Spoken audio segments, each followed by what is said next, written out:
Hi hello ನಮಸ್ಕಾರ ಸ್ನೇಹಿತರೆ, welcome back to by P C B diaries YouTube channel.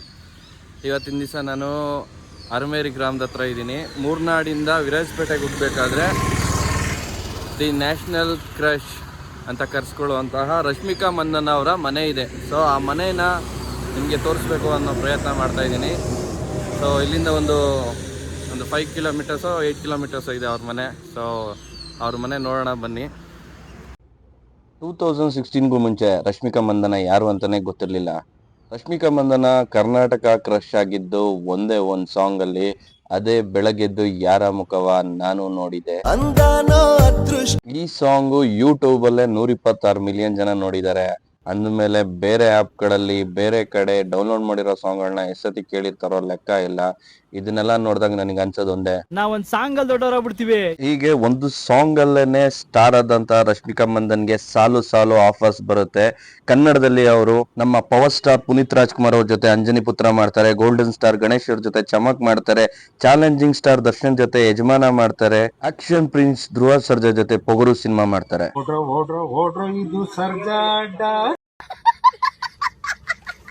Sandalwood ಇಂದ ಟಾಲಿವುಡ್ಗೆ jump ಆದಂತಹ ರಶ್ಮಿಕಾ ಮಂದಣ್ಣ ಚಲೋ ಅಂತ ತೆಲುಗುಲಿ ಫಸ್ಟ್ ಸಿನಿಮಾ ಮಾಡ್ತಾರೆ. ಅಲ್ಲೂ ಕೂಡ ಇವರಿಗೆ ಒಂದೇ ಒಂದು ಸಾಂಗು ತೆಲುಗು ಇಂಡಸ್ಟ್ರಿಯ ಕ್ರಶ್ ಮಾಡುತ್ತೆ. ಆ ಸಾಂಗ್ ಯಾವ್ದಪ್ಪ ಅಂದ್ರೆ చూసి చూడంగానే నచ్చేసావే. అడిగి అడగకుండా వచ్చేసావే. ಈ ಸಾಂಗ್ ನ ಯೂಟ್ಯೂಬ್ ನಲ್ಲಿ 216 ಮಿಲಿಯನ್ ಜನಗಳು ನೋಡಿದ್ದಾರೆ. ಈ ಸಾಂಗ್ ನಿಂದ ಟಾಲಿವುಡ್ ಕ್ರಶ್ ಆದಂತಹ ರಶ್ಮಿಕಾ ಮಂದಣ್ಣ ಅವರಿಗೆ ಸಿನಿಮಾ ಆಫರ್ಗಳು ಸಾಲು ಸಾಲಾಗಿ ಬರಲು ಶುರು ಮಾಡುತ್ತದೆ. ವಿಜಯ ದೇವರಕೊಂಡ ಜೊತೆ ಗೀತಾ ಗೋವಿಂದಮು ಡಿಯರ್ ಕಾಮ್ರೇಡ್, ನಾನಿ ಅವ್ರ ಜೊತೆ ದೇವದಾಸ, ಸೂಪರ್ ಸ್ಟಾರ್ ಮಹೇಶ್ ಬಾಬು ಅವ್ರ ಜೊತೆ ಸರಿಲೇರು ನಿಕ್ಕೆವರು, ನಿತಿನ್ ಅವ್ರ ಜೊತೆ ಭೀಷ್ಮ, ಹಾಗೆ ಅಲ್ಲು ಅರ್ಜುನ್ ಜೊತೆ ಪುಷ್ಪ ಫಿಲ್ಮ್ ಅಲ್ಲಿ ಆಕ್ಟ್ ಮಾಡ್ತಾರೆ. ಪ್ರತಿ ಸಿನಿಮಾನು ಸೂಪರ್ ಹಿಟ್ ಗಳಾಗುತ್ತೆ. ಹಾಗೆ ಮಲಯಾಳಂ ಇಂಡಸ್ಟ್ರಿಯ ದುಲ್ಕರ್ ಸಲ್ಮಾನ್ ಜೊತೆ ಸೀತಾರಾಮ ಸಿನಿಮಾದಲ್ಲಿ ನಟಿಸ್ತಾರೆ. ಅದರಲ್ಲಿ ಸಪೋರ್ಟಿಂಗ್ ಕ್ಯಾರೆಕ್ಟರ್ ಮಾಡಿದ್ರು ಕೂಡ ಆ ಕ್ಯಾರೆಕ್ಟರ್ಗೆ ಅಷ್ಟೇ ಬೆಲೆ ಇರುತ್ತೆ, ಅಷ್ಟೇ ನೀಟಾಗಿ ಆ ಕ್ಯಾರೆಕ್ಟರ್ನ ನಿರ್ವಹಿಸಿದ್ದಾರೆ.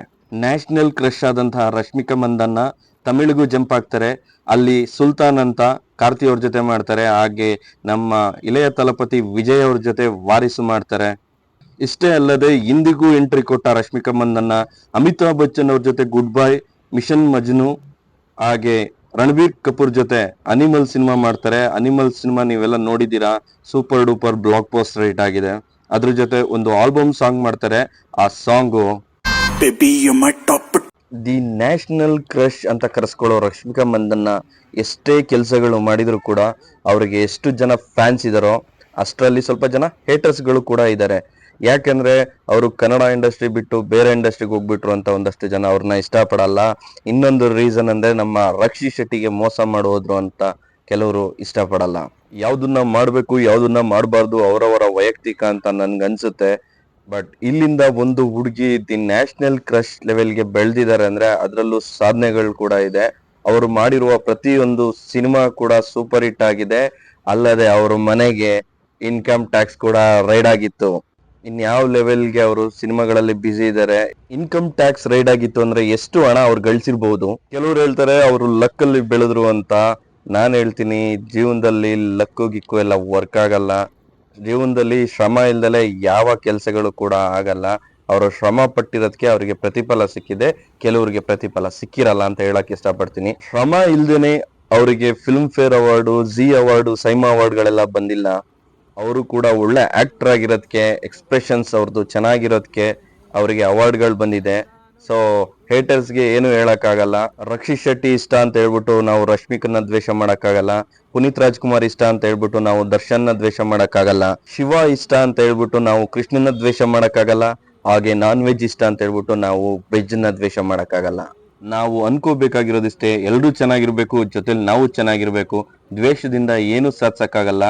ದ್ವೇಷ ಮಾಡಿದ್ರೆ ನಮ್ಮೊಳಗಿರುವ ಕಿಚ್ಚು ನಮ್ಮನ್ನೇ ಸುಡುತ್ತದೆ ಅಂತ ದೊಡ್ಡವರೇ ಹೇಳಿದ್ದಾರೆ. ಸೊ ನಮ್ಮನ್ನೇ ಸುಟ್ಟಾಕ್ಬಿಡುತ್ತೆ ದ್ವೇಷ ಅನ್ನೋದು. ಸೊ ಎಲ್ಲರನ್ನೂ ಪ್ರೀತಿಸಿ, ಎಲ್ಲರನ್ನೂ ಗೌರವಿಸಿ. ನೋಡಿ ಗೈಸ್, ರಶ್ಮಿಕಾ ಮಂದಣ್ಣ ಅವರ ಮನೆ ವಿರಾಜಪೇಟೆಯಲ್ಲಿ ಸೆರೆನಿಟಿ ಕಾಟೇಜ್ ಅಂತ ಹೆಸರಿಟ್ಟಿದ್ದಾರೆ.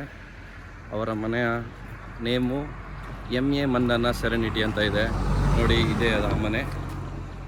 ಸೊ ಸುಮಾರು ಜನಕ್ಕೆ ಗೊತ್ತಿರಲ್ಲ, ವಿರಾಜಪೇಟೆ ಅವ್ರಿಗೆ ಗೊತ್ತಿರುತ್ತೆ ಆಲ್ಮೋಸ್ಟು. ಒಂದಷ್ಟು ಜನ ಹೊರಗಡೆಯಿಂದ ಬಂದರೆ ನಿಮಗೆ ಗೊತ್ತಾಗಬೇಕಂದ್ರೆ ನೋಡಿ, ಇದೇ ಮನೆ.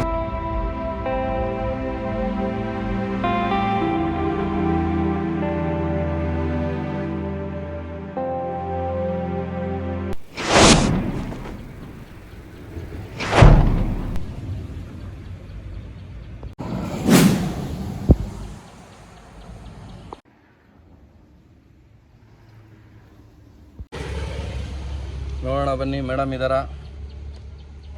ಕಾಲ್ ಬೆಲ್ ಪ್ರೆಸ್ ಮಾಡಿದೆ, ಬರ್ತಾರ ನೋಡೋಣ. Will check out. ಅವ್ರು ಬಂದರೆ ಒಂದು ಫೋಟೋ ಹೊಡ್ಸ್ಕೊಳೋಣ, ಏನಂತೀರ?